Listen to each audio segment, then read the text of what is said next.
Oh, that's a collat.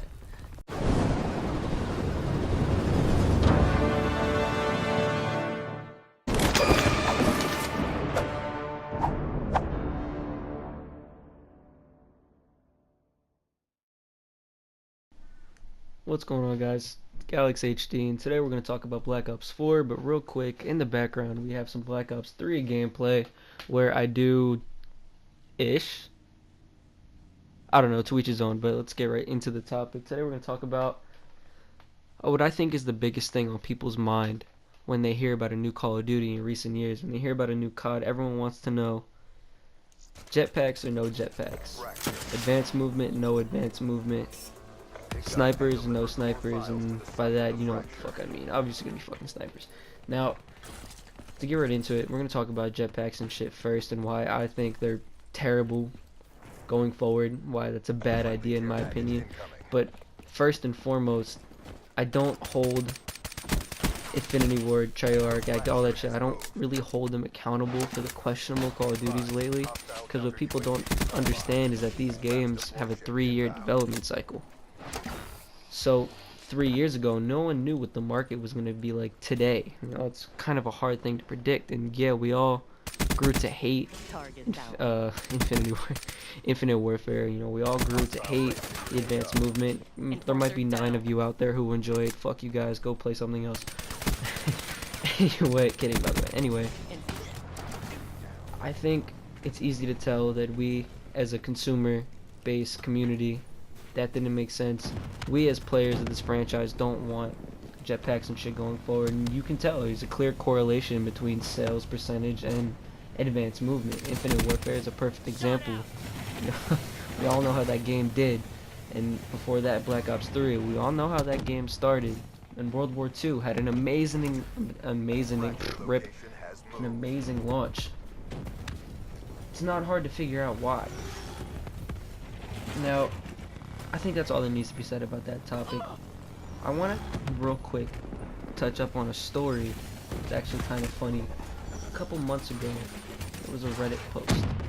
I don't remember the name on the post. It might have been anonymous, but it was from someone who claimed to be a developer of Black Ops 4, had the Black Ops 4 logo, and said he was there to answer questions for a few hours.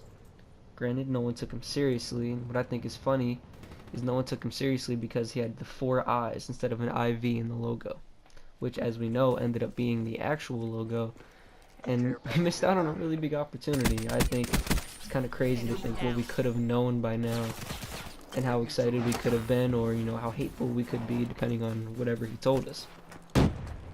Anyway, that's just a little side story.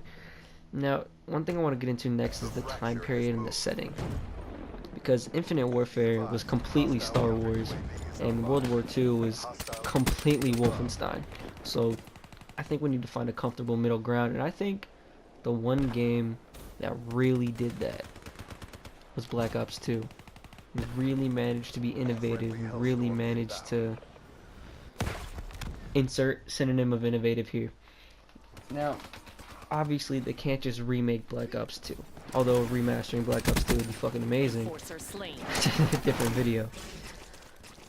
But an interesting idea I saw in the comment section of another video, I forgot the video, forgot the person who made the comment, should have made a note, sue me, was an alternate what if storyline. You know, Black Ops 2's setting, but if Mason had succeeded in killing the president in Black Ops 1 instead of being broken free from his brainwashing, and how that story might have changed. Now, I don't know if you guys pay attention to the Call of Duty campaigns lately. I know back in the day they were great. You know, I think up until Ghost was the last great one. You could argue Infinite Warfare, but goes further back than that. Black Ops 1, Black Ops 2, Modern Warfare, the entire series was phenomenal. So I think focusing a little more on the campaign could actually yield some crazy results. You know, I think they've been moving away from caring about the campaign entirely, which is a great way to divide your audience, to send half your players to Battlefield, if we're being honest. Even though their campaign wasn't great, it was a lot better than the recent CODs. Now, granted, multiplayer is still going to be the main focus. And I think even in multiplayer, Black Ops 2 just got it right. I think that was the perfect blend of futuristic and modern. Most importantly, there was no fucking jetpacks. Anyway, moving on. We're gonna move on to sniping in general. This is kind of a convoluted commentary. Definitely not the best quality. A little here and there, but I've been trying to record this video for like 4 days, and I'm tired of seeing it in my share factory. So we're just gonna blaze right through this. If I fuck up, I fuck up. And we're gonna talk about snipers. I'm gonna talk about, first of all, the people who complain about sniping, people who complain about quick scoping, saying, you know, the sniping community, the quick scoping community is too toxic. It's too easy to snipe Call of Duty. It's too easy to be a sniper. If you genuinely think that, you probably are half brain dead, because there's no situation where a sniper is better than a KN-44 in Black Ops 3. There's no situation where a sniper is better than the PPSH in World War II. Okay, that one's a little more debatable, but you get the point. You're always at a disadvantage as a sniper, and all we as the sniping community ask for in these Call of Duty games is for it to be viable. Now, World War II definitely got that right. Sniping isn't overpowered, it isn't easy, but it's doable if you practice, and that is great. Black Ops 3, not so much. I think that has more to do with the movement system in Black Ops 3, why it was so difficult. But I digress. The whole no aim assist thing compared to regular guns that had aim assist, that felt pretty blatantly against the sniping community. And I don't see why. I think the competitive community, which is largely made up of snipers and quote-unquote clans, is really what keeps this game alive. And with the dumbing down of sniping came the dumbing down of the competitive player base, which is kind of fucked up if you really think about it. Now, catering to the casual, as most gamers know, is not the way to go. Bars.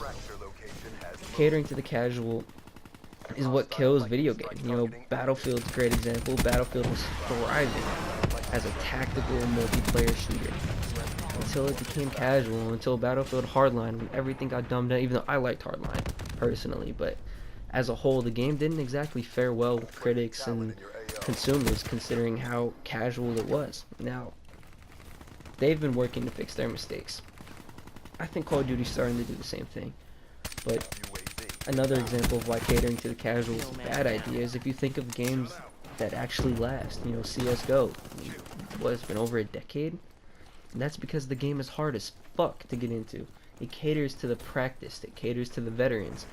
Rainbow Six Siege, another perfect example of how a game that, you know, even Rainbow's a perfect example of a game that was very under the radar for a long time and picked up steam as it got competitive. Picked up steam, no pun intended, as it became an esports league. You know, ESL, I think it's called, which I'm nowhere near good enough to be a part of, but whatever. Fuck. Anyway, moving on.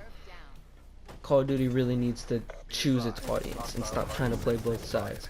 Because playing both sides is what doomed 2K, and that's why everyone fucking hates 2K, and everyone that played it moved to Fortnite. Video on that later. Anyway, I'm running out of time here in the clip. That's all I wanted to talk about. I'm well aware my voice cracked multiple times, stuttered multiple times. I'm done fucking trying to record this video, so that's that. Anyway, it's Galaxy HD, and the boys out.